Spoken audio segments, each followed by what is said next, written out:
வணக்கம் நண்பா, நான் உங்கள் நிர்மல். இன்றைக்கி நம்ம டைகர் தமிழன் சேனலில் ஒரு ஸ்பெஷல் எபிசோடு தான் பார்க்க போகிறோம். என்னென்னா, ஒரு 5 days பிஃபோர் ஒரு சின்ன பையன் மொபைல் யூஸ் பண்ணிவிட்டு பப்ஜி விளையாடிட்டு இறந்துட்டான் அப்படின்னு சொல்லி நியூஸில் பார்த்தேன். ஸோ சின்ன பசங்கக்கிட்ட மொபைலை கொடுத்து அவங்கள தவறான பாதையில் பெட்ரோல் ஏன் தள்ளி விடுறாங்க அப்படின்னு சொல்லி தெரியல. தயவு செஞ்சு சின்ன பசங்கக்கிட்ட மொபைலை கொடுக்காதீங்க. ஸோ இந்த நியூஸை பார்த்தோன்னே என்ன பண்ணுறது அப்படின்னு தெரியல. நான் ஜஸ்ட்டு ஒரு மூவிஸ் ரிவ்யூ பண்ணுற சேனல் தான் வச்சுருக்கேன். ஸோ அதனால் அதில் ஏதாவது என்னால் பண்ண முடியுமா அப்படின்னு சொல்லிட்டு தான் ஒரு மூவிஸோட லிஸ்ட் அவுட் எடுத்தேன். ஸோ அந்த லிஸ்ட்டை தான் உங்கள்கிட்ட நான் ஷேர் பண்ண போகிறேன். இந்த மூவிஸ் எல்லாம் மற்ற மூவிஸ் மாதிரி இல்லாமல் ஒரு அடிதடி, வன்முறை இந்த மாதிரி விஷயத்த பசங்களுக்குள்ளே புகுத்தத்துக்காக இல்லாமல் ஒரு நல்ல விஷயத்த பசங்களுக்கு எடுத்து சொல்லணும் அப்படின்றதுக்காகவே ஒரு சிலரெல்லாம் இன்னமும் இந்த மாதிரி நல்ல மூவிஸ் எல்லாம் எடுத்துகிட்டு தான் இருக்காங்க. நம்மளை சுற்றி நிறைய நல்ல விஷயம் இருக்குது, அதை நாம் தான் தேடி கண்டுபிடிச்சி எடுக்கணும். ஸோ இந்த மூவிஸ் எல்லாம் உங்கள் ஃபேமிலியோடு சேர்ந்து பாருங்கள். சரி வாங்க மூவிஸோட லிஸ்ட்டை பார்த்துடலாம். இந்த மூவிஸ் எல்லாம் 10 to 16 ஏஜ்க்குள்ளே இருக்கிற பசங்க பார்த்தா தான் புரியும். அப்படி அவங்களுக்கு புரியலன்னா தயவு செஞ்சு அவங்க பக்கத்தில் உட்காந்து அவங்களுக்கு ஸ்டோரி என்ன அப்படின்னு சொல்லி புரிய வைங்க. வாங்க மூவியோட லிஸ்ட்டை பார்த்துடலாம். Number 10 inside out. 2015 ரிலீஸ் ஆன இந்த மூவியோட ஸ்டோரி என்னென்னா, ஒரு 11 வயசு சின்ன பொண்ணு அவளோட மைண்டில் என்னெல்லாம் யோசிக்கிறா, எப்படியெல்லாம் நடந்துப்பா அப்படிங்கிறத அவளோட மைண்டுக்குள்ளே இருக்கிற ஹாப்பி, சேடு, ஃபியர், ஆங்கர் இந்த மாதிரி ஒரு 5 விதமான கேரக்டர் அந்த பொண்ணை ஹேண்டில் பண்ணுறாங்க.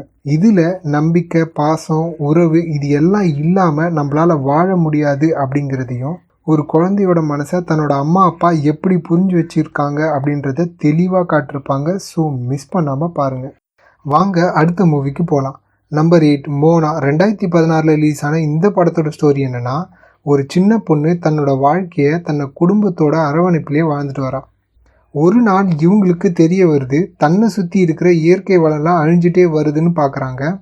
இதையெல்லாம் ஏன் நடக்குது, இதெல்லாம் எங்கே நடக்குது அப்படின்னு சொல்லி தேடி கண்டுபிடிக்க ஒரு போட்டை எடுத்துகிட்டு கிளம்புறாங்க. இதுக்கப்புறம் அவங்க அதை கண்டுபிடிச்சி ஒரு வழியாக சால்வும் பண்ணிடுறாங்க.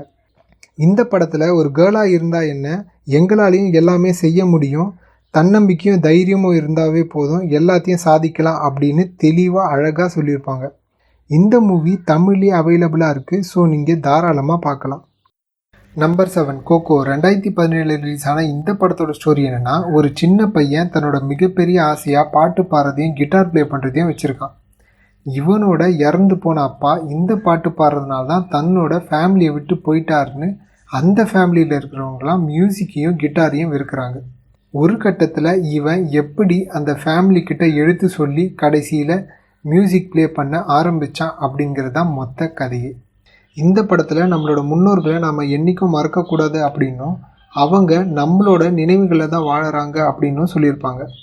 குடும்பத்தோடு சேர்ந்து சந்தோஷமாக வாழறது தான் வாழ்க்கை அப்படின்றத தெளிவாக எடுத்து சொல்லியிருப்பாங்க இந்த மூவியில்.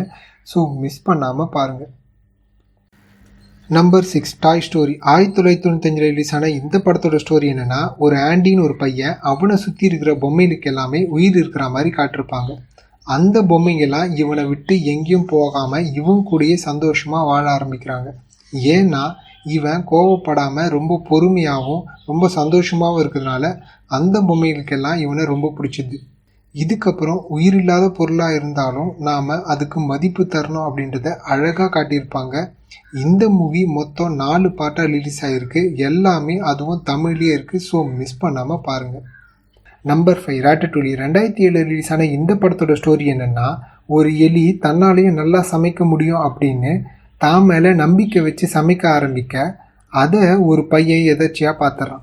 இதுக்கப்புறம் இவங்க 2 பேரும் சேர்ந்து என்ன சாகசம்லாம் பண்ணாங்க அப்படிங்கிறது தான் மொத்த கதையே. ஒரு எலி உருவத்தில் சின்ன அளவில் இருந்தாலும் நம்பிக்கையும் மற்றவங்க கிட்ட உண்மையாக இருக்கிறதுனால இந்த உலகத்தில் எது வேணாலும் சாதிக்கலாம் அப்படின்னு சொல்லியிருப்பாங்க. ஸோ உருவத்தை வச்சு இல்லாமல் எல்லாமே நம்ம நம்பிக்கை தான் அப்படின்னு சூப்பராக சொல்லி முடிச்சிருப்பாங்க. ஸோ இந்த மூவியை மிஸ் பண்ணாமல் பாருங்கள். இந்த மூவியும் தமிழ்லேயே அவைலபிளாக இருக்குது. ஸோ நீங்கள் தாராளமாக பார்க்கலாம். வாங்க அடுத்த மூவிக்கு போகலாம். நம்பர் 4 வாலி. 2008 ரிலீஸ் ஆன இந்த படத்தோட ஸ்டோரி என்னென்னா, எல்லா உயிரினமும் இயற்கையும் மனுஷனால் அழிக்கப்பட்டு யாருமே வாழ முடியாது இந்த பூமியில் அப்படின்னு சொல்லிட்டு எல்லாருமே ஸ்பேஸுக்கு போயிடுறாங்க. மனுஷனால் கண்டுபிடிக்கப்பட்ட ஒரு சின்ன ரீசைக்ளிங் ரோபோட் தன்னோட கடமையை சரிவர செஞ்சுட்டு வருது. ஒரு கட்டத்தில் ஒரு செடியை எதர்ச்சியாக கண்டுபிடிக்க பூமியில் அதை பற்றி ஸ்பேஸில் இருக்கிற மனுஷங்களுக்கு இன்ஃபார்ம் பண்ணுறாங்க. இதுக்கப்புறம் ஸ்பேஸில் இருக்கிற மனுஷங்க எல்லாரும் திரும்பவும் பூமிக்கும் வந்துடுறாங்க. இதுக்கு நடுவில் இந்த ரோபோட் எவ்வளோ கஷ்டப்பட்டு அந்த மனுஷங்க கிட்ட இந்த செடியை கொண்டு போய் சேர்த்தது அப்படின்றது தான் மொத்த கதையே. ஒரு மனுஷன் இந்த காலகட்டத்தில் தன்னை நம்பாமல் இயந்திரத்தை நம்பி தான் வாழறான் அப்படின்றத தெளிவாக காட்டிருப்பாங்க. ஸோ இந்த மூவியை மிஸ் பண்ணாமல் பாருங்கள்.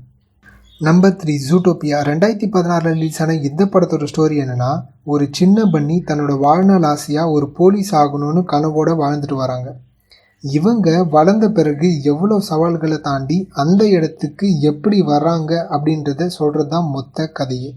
நம்மளை சுற்றி இருக்கிறவங்க நம்ம தேகத்தை வச்சு முடிவு பண்ணாமல் அவங்க மனசும் குணத்தையும் வச்சு முடிவு பண்ணணும் அப்படின்னும், நம்ம மனசோட தைரியமும் முயற்சியும் இருந்தால் எந்த விஷயத்தையும் ஈஸியாக சமாளிக்கலாம் அப்படின்றதையும் தெளிவாக காட்டிருப்பாங்க இந்த மூவியில்.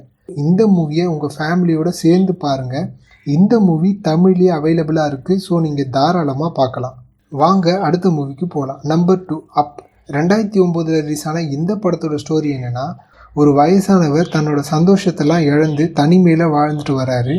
இதுக்கு நடுவில் ஒரு சின்ன பையன் அவர் கூட வந்து பேச ஆரம்பித்து கடைசியில் என்னெல்லாம் ஆச்சு, இவங்க எப்படியெல்லாம் சந்தோஷமாக வாழ்ந்தாங்க அப்படின்றத தெளிவாக காட்டிருப்பாங்க இந்த மூவியில். இந்த படம் ஒரு அன்பு ஒரு மனுஷனை எந்த அளவுக்கு சந்தோஷமாக மாற்றிடும் அப்படின்னும், நம்மளை சுற்றி இருக்கிறவங்க எல்லாமே சந்தோஷமாக இருந்தால் தான் நாமளும் சந்தோஷமாக இருக்க முடியுன்றத தெளிவாக அழகாக சொல்லியிருப்பாங்க இந்த மூவியில். ஸோ மிஸ் பண்ணாமல் எல்லாரும் இந்த மூவியை பாருங்கள். Number 1 finding நிமோ. 2003 ரிலீஸ் ஆன இந்த படத்தோட ஸ்டோரி என்னென்னா, ஒரு அழகான கடலுக்கு நடுவில் தன்னோட அப்பா கூட சந்தோஷமாக வாழற ஒரு சின்ன மீன் எதர்ச்சியாக ஒரு வலையில் சிக்கி நிலத்தில் வாழற மனுஷங்க கிட்ட வந்து மாட்டிக்குது. இந்த சின்ன மீனை தேடி அவனோட அப்பா 7 கடல் தாண்டி வந்து அவனை எப்படி திரும்பவும் கடலுக்கே கூப்பிட்டு போனார் அப்படிங்கிறது தான் மொத்த கதையே. இந்த படம் எந்த உயிரினமானா என்ன, ஒரு அப்பா தன்னோட பையன் மேலே எந்த அளவுக்கு பாசம் வச்சுருப்பார் அப்படின்னும், அந்த பாசத்தோட விளைவாக எவ்வளோ விடாமுயற்சி, எவ்வளோ நம்பிக்கை, எவ்வளோ சவால் எல்லாத்தையும் தாண்டி எப்படி செஞ்சு முடிக்கிறாரு அப்படிங்கிறத சூப்பராக தெளிவாக சொல்லியிருப்பாங்க. ஸோ இந்த மூவியை மிஸ் பண்ணாமல் உங்கள் ஃபேமிலியோடு சேர்ந்து பாருங்கள். இந்த மூவியெல்லாம் நீங்கள் ஆல்ரெடி நிறைய வாட்டி பார்த்துருப்பீங்க. ஆனால் இந்த நேரத்தில் உங்கள் ஃபேமிலியோட உங்கள் குழந்தையோட சேர்ந்து உட்காந்து பாருங்கள். அவங்களுக்கு இந்த கதை புரியலைன்னா தயவு செஞ்சு பக்கத்தில் உட்காந்து அவங்களுக்கு புரிய வைங்க. இந்த மாதிரி நல்ல மோட்டிவேஷனாக இருக்கிற மூவியெல்லாம் எடுத்து அவங்களுக்கு தெரியப்படுத்துங்க. அதை விட்டு அவங்க கையில் மொபைலை கொடுத்து அவங்கள தேவையில்லாத மன அழுத்தத்துக்கும் அவங்களோட ஹெல்த் இஷ்யூயும் ஏற்படுத்தி விட்டுறாதீங்க. ஸோ மிஸ் பண்ணாமல் இந்த மாதிரி நல்ல விஷயத்த அவங்களுக்கு எடுத்து சொல்லுங்கள். இதே மாதிரி உங்களுக்கு எந்த ஸ்டோரி வேணாலும் என்கிட்ட நீங்கள் தாராளமாக கேளுங்க.